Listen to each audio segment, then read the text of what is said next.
Ferrari has officially laid its cards on the table, confirming what had been whispered through the corridors of Maranello for months. The power unit inside the SF26 is about to undergo high-risk surgical intervention just in time for the Italian Grand Prix at Monza, according to reports broken by international outlet F1 Oversteer alongside Italy's own Formula One. Scuderia engineers claim to have unlocked the remedy for the glaring flaw that has systematically throttled the performance of both Lewis Hamilton and Charles Leclerc throughout this turbulent 2026 campaign. Specialist reporting indicates that Maranello's technical department has executed a radical overhaul of the internal combustion engine's turbocharger assembly, incorporating additional blades directly into the turbine housing. The core reason behind this aggressive redesign stems from the fact that their previous, more compact turbocharger layout completely collapsed in efficiency during race starts under the stringent new technical framework. By committing to this mechanical shift, Ferrari aims to eliminate their chronic energy recovery deficit and resolve their alarming lack of top speed down the straights. Crucially, this intervention was only permitted because the Fédération Internationale de l'Automobile formally verified that the Italian engine was trailing Red Bull's output by at least 4%, which legally unlocked 2 emergency performance upgrades for the season. Lewis Hamilton entered the mandatory August shutdown sitting in second place in the drivers' standings, trailing the precocious novice Kimi Antonelli by 50 points. Ferrari held every possible advantage to introduce this upgraded specification at Zandvoort, yet management deliberately chose to bypass the Dutch Grand Prix to preserve a brand new power unit specifically for the high-speed temple of Monza. This calculated delay coincides with reports that Mercedes is seriously considering a tactical engine swap for Antonelli in Italy, a move that would trigger an automatic grid penalty for the championship leader. Consequently, Monza presents Hamilton with an unmissable open goal to drastically slice through that 50-point margin. However, this high-stakes tactical maneuver carries immense underlying jeopardy, given that this fresh unit represents the final power component allocated to the team before grid penalties kick in. Maranello is already planning to reinstall their older engine for the upcoming Singapore Grand Prix, where raw horsepower is far less decisive. Should this bespoke Monza unit suffer a catastrophic mechanical failure during the brutal sprint through the second half of the calendar, both Hamilton and Leclerc will be forced to pay an agonizingly heavy price on future starting grids. The Scuderia has backed itself into a corner, throwing caution to the wind and staking their entire championship ambition on a single mechanical roll of the dice. The atmosphere within the Formula One paddock has descended into unmitigated warfare, with the political hostilities between Mercedes and Ferrari exploding into public view and exposing the sheer level of panic consuming the sport behind closed doors. So first of all, I enjoyed also to watch it. We want to see racing and overtaking, and there is so much we can learn from this. And say, I take the drivers aside and said, how do you see that? How do we want to handle it in the future? Are we racing each other like it's a third car? Another teammate, fair, that is the rule now, or are we racing each other differently?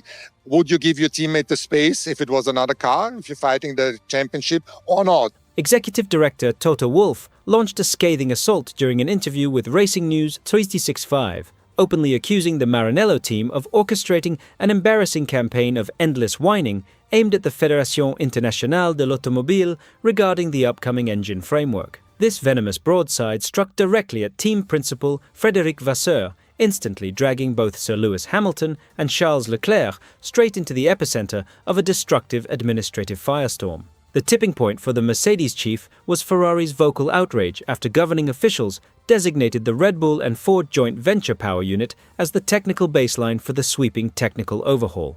Refusing to hold back, the Austrian executive declared that Maranello continues to weep publicly over their supposedly inferior power output, while deliberately concealing the reality that their engineers designed a chassis burdened by excessive aerodynamic drag, featuring massive wing assemblies that shroud the exhaust area and severely handicap their straight-line velocity. Behind the scenes, this calculated provocation carries a deadly motive, as rivals suspect Ferrari is intentionally playing the victim to manipulate the governing body into granting them preferential development concessions to bypass their competitors through bureaucratic backdoors. Yet this entire saga reeks of appalling hypocrisy from both camps. Merely weeks ago, Toto Wolff himself publicly insinuated that Ferrari might be breaching the strict $215 million financial cost cap through an unbelievable stream of performance upgrades introduced to their racing vehicle.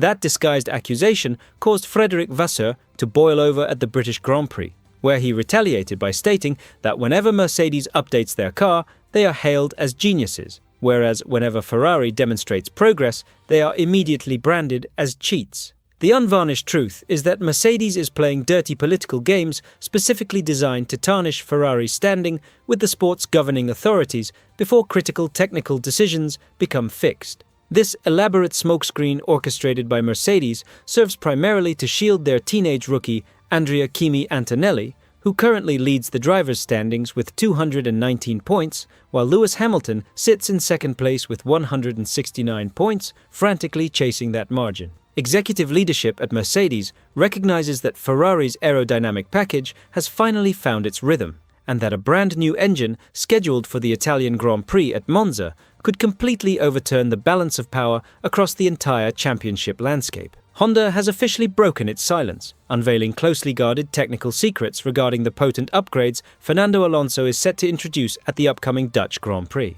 According to official statements verified by Planet F1, Honda chief engineer Shintaro Orihara exposed the internal workings of Aston Martin's Spec-B power unit destined for the grueling second half of the 2026 campaign. This explosive revelation reverberated across the paddock, while simultaneously highlighting the overwhelming operational strain weighing on the Japanese manufacturer following a deeply embarrassing start to the World Championship. And I think it was also the budget constraints. You cannot build new parts of the car every race because there is no budget to do that. Well, this for our. So I think if you go piece by piece, upgrading the car race by race, I think.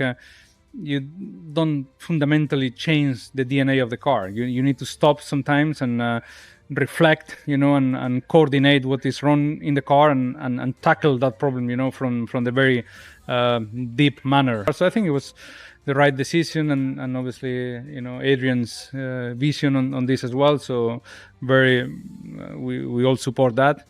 Orihara confirmed that engineering personnel completely redesigned the internal combustion Prix chamber to drastically accelerate fuel ignition, alongside fundamentally altering piston crown geometry. The immediate engineering objective focuses on maximizing compression ratios while eliminating thermal energy dissipation without exceeding internal friction thresholds. Furthermore, Japanese technicians totally re-engineered the engine lubrication circuit to reduce mechanical drag across internal moving components.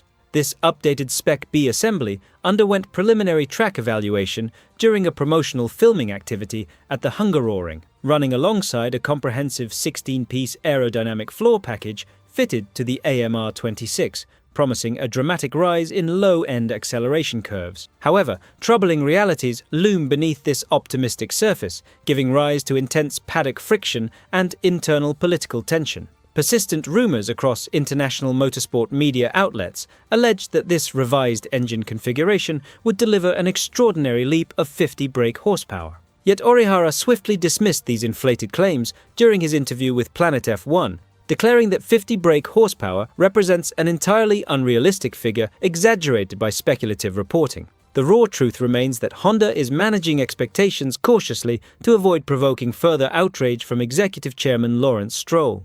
With Fernando Alonso holding a solitary point in the drivers' standings and Lance Stroll remaining completely scoreless, Aston Martin possesses zero remaining margin for operational failure.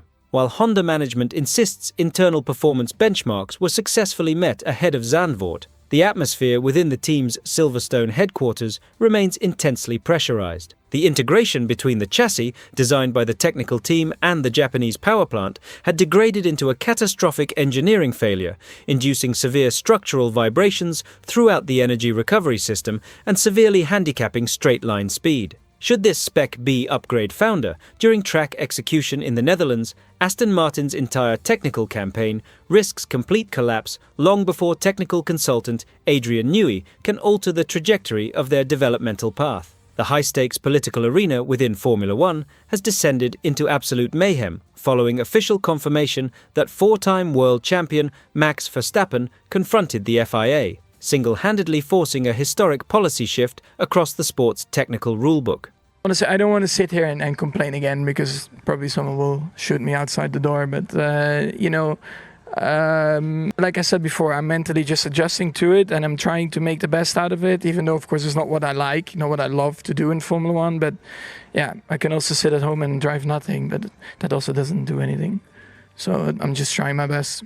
Languishing in a deeply humiliating 6th position in the 2026 World Drivers' Championship standings, holding merely 109 points alongside 0 Grand Prix victories this entire year, Verstappen took an uncompromising stand against the current hybrid framework that splits power output 50-50 between internal combustion engines and electrical deployment. The Dutchman's fierce resistance brought top commercial executives to their knees, triggering a chaotic domino effect that threatens to completely dismantle the driver transfer market. Reporting brought to light by Sky Sports Formula One and verified by specialist journalist Kedar Bailey confirms that Formula One Chief Executive Officer Stefano Domenicali ultimately surrendered directly to Verstappen's fierce demands. Governing authorities altered future engine frameworks, systematically reducing electrical dependency to 58 to 42% by 2027, before reaching an ultimate target of 60 to 40% by 2028. Elite drivers persistently argued that the sudden power delivery from the motor generator unit Kinetic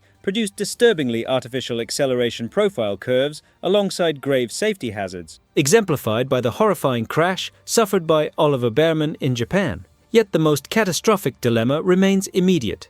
Given that an automatic performance release clause embedded deep inside Max's contract with Red Bull triggered instantly as the mandatory August shutdown commenced with him remaining outside the top 2 positions. Recognizing that the Dutch champion could abandon ship at any given second rather than continue piloting an inadequate vehicle, Red Bull management triggered an emergency protocol, instantly identifying their primary transfer candidate. According to exclusive reporting from Sky Sports Formula One, teenage sensation Oliver Behrman, presently competing for Haas while firmly tied to the Ferrari Driver Academy, has emerged as the premier choice to head the future operations at Milton Keynes. With Maranello completely locked down through long-term commitments to Sir Lewis Hamilton and Charles Leclerc, Red Bull seeks to tempt Behrman by orchestrating an expedited transition through Racing Bulls before claiming the leading seat inside their primary garage. While executive directors at Red Bull desperately endeavour to restructure Max's contractual terms to void his immediate exit clause, the 4-time world champion recognizes that the Red Bull and Ford joint venture power unit cannot match the straight-line velocity generated by Mercedes. Alternative options like Carlos Sainz and rising star Arvid Lindblad remain peripheral considerations, yet team leadership urgently demands a high-profile signing to contain this unprecedented organizational crisis.